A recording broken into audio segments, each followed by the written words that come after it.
All right, hello, good morning, and happy Canada Day. I am actually just currently on a walk this morning, and I want to show you something that's really cool about the history of my hometown, and also has to do with medicine too. So I'm going to introduce you to somebody called Tommy Douglas. But let's get up to the actual place where I want to be first, and then I'll talk about it a little bit more.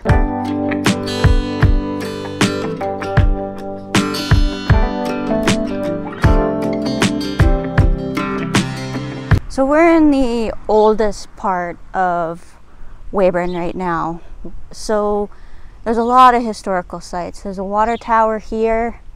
The Tommy Douglas Center is here, which I'll get into in a second. And then just down the road there is the Signal Hill Arts Center that is also a designated heritage site. And then this also says here that this was the entrance for the Canadian Pacific Railway Station, built in 1910 and was donated to the Sea Line Historical Society by Barbara Motors, whose building now stands where this station was located. This is the church that Tommy Douglas was a preacher at. So now we call this the Tommy Douglas Art Center. So I guess I need to give you a little bit of context for who Tommy Douglas was. So he was a preacher, a pastor at this church who decided to go into politics and is known as the father of Canada's Medicare system. So some pretty deep history here in Weyburn. He raised his children and he preached at this exact church. They actually used to have a nice sign on the side of this, but I'm not sure if it's still there. Oh, it is too. Here is the photo, I'm not sure, of the leader post about when Saskatchewan actually passed legislation that guaranteed Medicare for everyone. It takes quite a jaunt for me to get up here now. I actually grew up on this side and in this area of town. Now, we're a place of about 11,000 people, so we're not that big, but that was about a good 20-minute walk or so to get to here from where I am now. This side of the tracks is a very special place to me because it's where I grew up.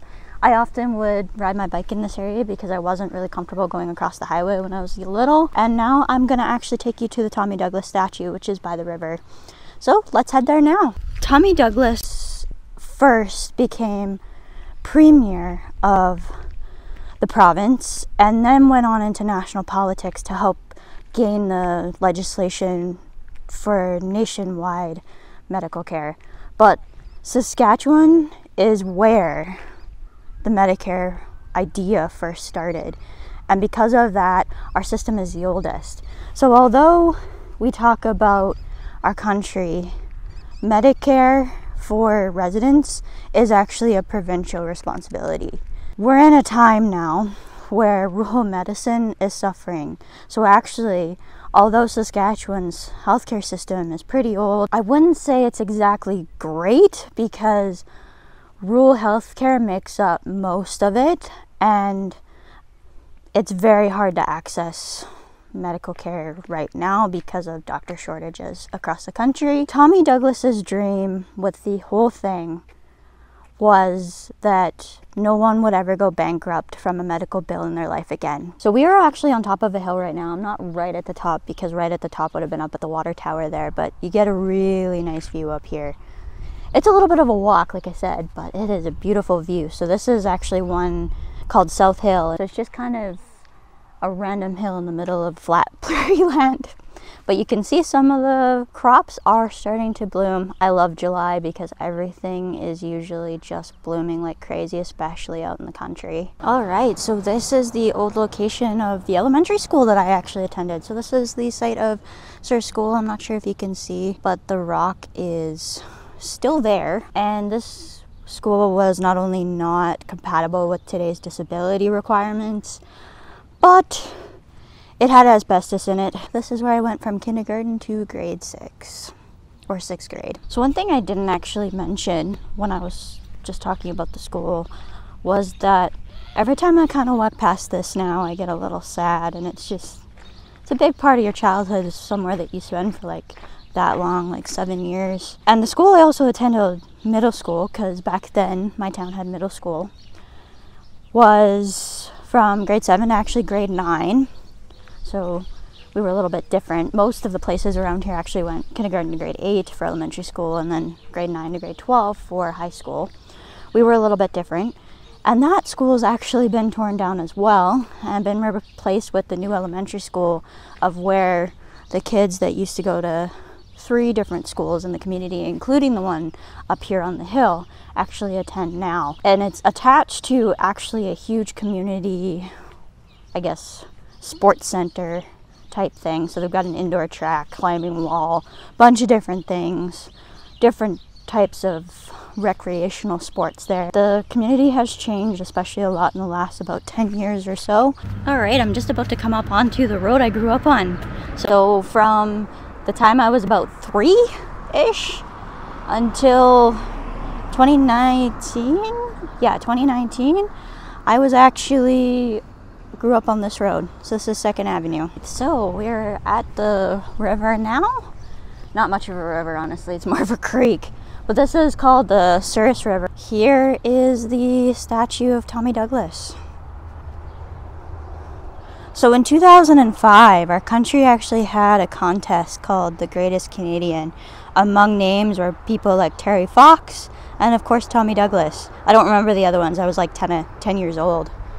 And then the donors are over here.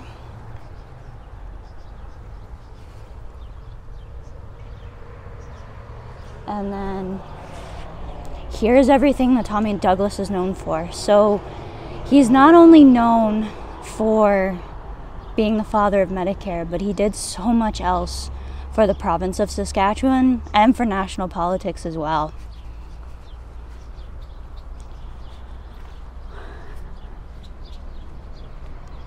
And here's a quote. I don't know if this is exact. I think it's exactly to his height too. So yeah, I'm gonna go the other way though, because there was a story a couple of weeks ago about the boardwalk being closed, and I want to actually take you guys to the Walk of Fame now that's at City Hall to show you the other people who are known from Weyburn. This is probably the biggest one though, I would say, and probably the most well-known Canadian out of all of them. All right, so just walking here.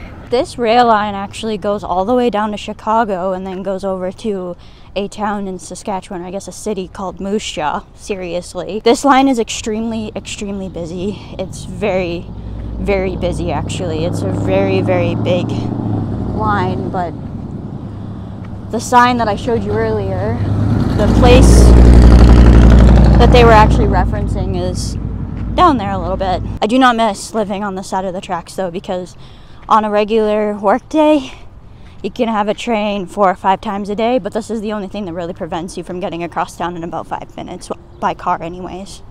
Alright, so welcome to City Hall. It actually used to be right across the street in the brick building over here beside our Royal Canadian Legion, which is where veterans and our Remembrance Day ceremony indoors takes place. Actually, a lot of it is at the cenotaph over there. So here are some famous names in Canada that have been inducted into Weyburn's Walk of Fame because they're from here. Graham Dillette, golfer.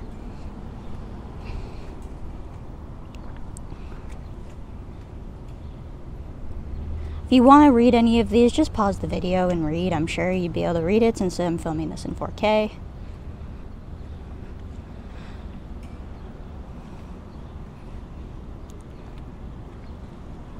Well, there's our person we've been focusing on today.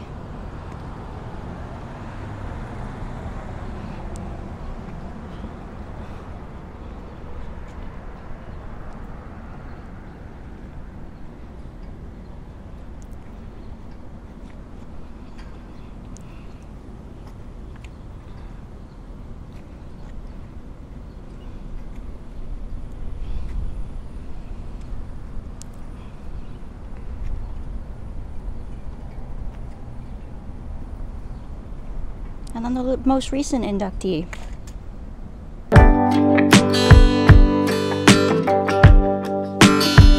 With my journey with IIH and migraines, I've gotten quite a bit of experience with the healthcare system here in the province. And also, I've actually broken my ankle, not once, but twice. And one of them involved one of these. The reason why I want to talk about this is because people misunderstand Canada's healthcare system a lot. So, as I was saying in an earlier part of the vlog, Canada's healthcare system is not really Canada's healthcare system. So, we do have national legislation that pretty much just guarantees that you have healthcare if you're outside of your home province, and that guarantees it as a right for all Canadians. The actual care you're going to receive, though, is based upon your province of residence. So it's controlled by and is a responsibility of your provincial government, which in my case is Saskatchewan. I want to talk about some of the things that aren't covered because not everything is covered. Not 100% of everything is free. In Saskatchewan, what is covered, or maybe what I should say, what isn't covered. What isn't covered in the province? Optometrists and dentists and prescriptions to a certain point. I'll get into that in a second. And then kind of your alternative health kind of people. So most of us have private health insurance that helps cover some of these other expenses, but it depends on where you work. Actually, prescriptions pretty much run upon a very similar system to the US. For more expensive medications, you have things like prior authorizations through insurance companies.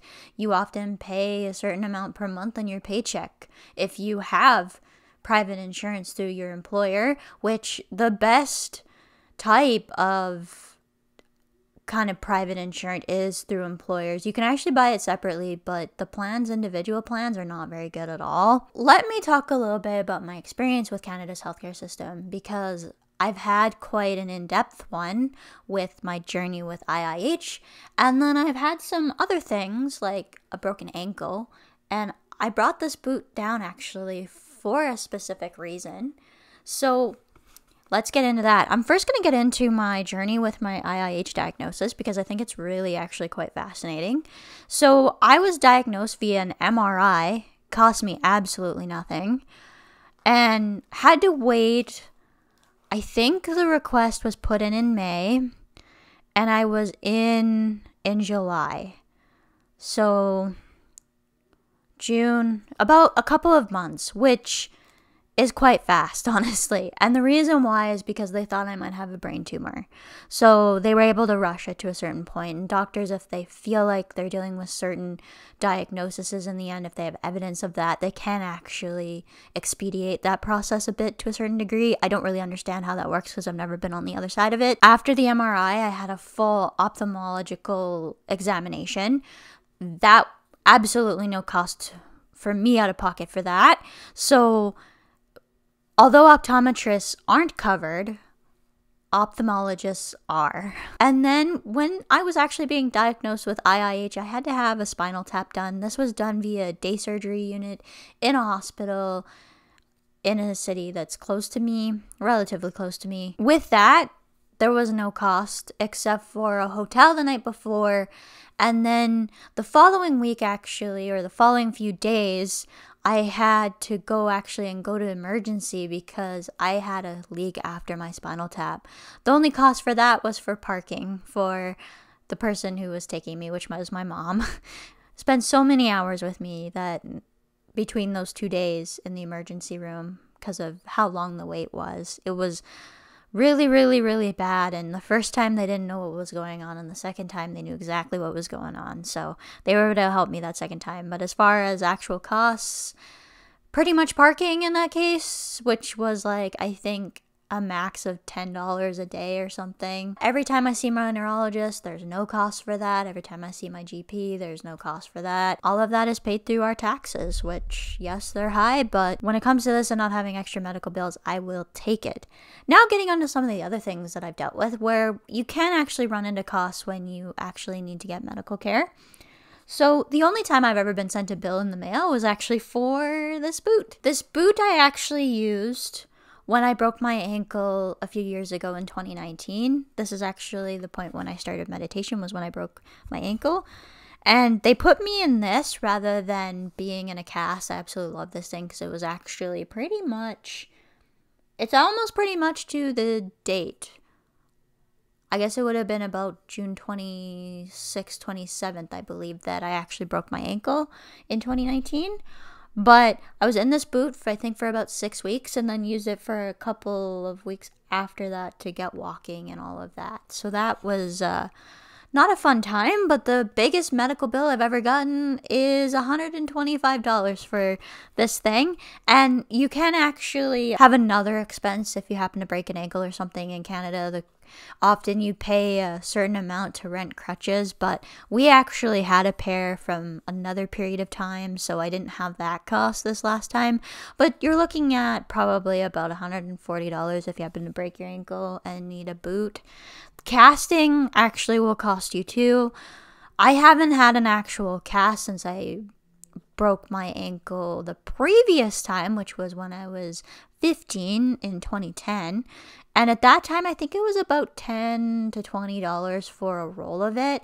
And I'm not sure how much they use, but I don't think it was more than 3 or 4 rolls of it. So I think it was like 30 or 40 bucks for the actual cast. And those are really the only times you ever have medical expenses, like in terms of bills, unless you happen to go through the private system, which some people choose to do to speed up their wait time and all of that if they're able to afford it, which we have our issues with, because in Canada we feel like it's more important that people have equal access, no matter their income level, to healthcare, although that depends on your political beliefs. I'm kind of on the fence about it. I think, I feel the one side on it's a fairness issue, but I feel it on the other as if, well, I can't really wait that long and I have the ability to pay. Let me take myself out of the wait list for somebody who can't pay if I can. So, I mean, it's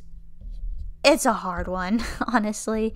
But those are kind of the situations that you're looking at when it comes to kind of when you're going to pay. The other time people pay a lot of money actually is for prescriptions. So although to see the doctor is no cost to you out of pocket up front at the point of service, if you need to get any medications, depending on what you have for insurance and your income level, and whether the medication is on the provincial formulary, it's called, the government will or will not cover a certain amount. So it's a complicated thing, but the only time you really get prescriptions for no cost at the point of service basically is if you have really, really good insurance. Unless you're paying for the privilege of things like private rooms or all of that in the hospital, you're probably not going to have any extra expenses on top of just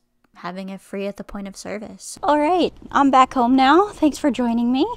That was a really good walk actually. So according to my watch, I got 43 minutes of exercise, but I was probably honestly out there for about an hour. It is getting so hot. So it is like 10:30 and it probably already feels like it's like 27 or 28 degrees Celsius. Although it probably feels that way because the humidex I think is up today. The good news is that when it's been this hot, there's no forest fire smoke or wildfire smoke. It's only when cold fronts actually come and push the smoke down that we really have trouble with smoke here. I feel so lucky. I know so much of the country is struggling right now with smoke, and especially northern states in the United States as well. You guys have been dealing with a lot of smoke too from wildfires here. So just want to say, sending you all of my love, and I know what that's like, being that I have a history of lung issues. So when it ruins your summer completely, when although it's nice enough to go outside, you can't go outside because of the nastiness of the weather. The only thing is with this heat is that I feel like I've been struggling a little bit more with my migraines than usual for the summer, but I don't know what's worse, having issues with my lungs or having issues with the migraines. But anyways, thanks for joining me for this Canada Day. I think that's it for this particular vlog. And again, thanks for joining me as I went down a little bit of memory lane and took you through and showed you some of the great things about Canadian history and my particular hometown. We've got a lot of it here, actually. We're very, very lucky. I'm gonna go inside and get out of the sun for a little bit. Like I said, it is getting ridiculously hot. There's no clouds at all. It's gonna be a great day for swimming in the pool or being in a splash park. All of those lovely things that we enjoy on Canada Day. Bye, everyone. Sorry, I've got my hands full.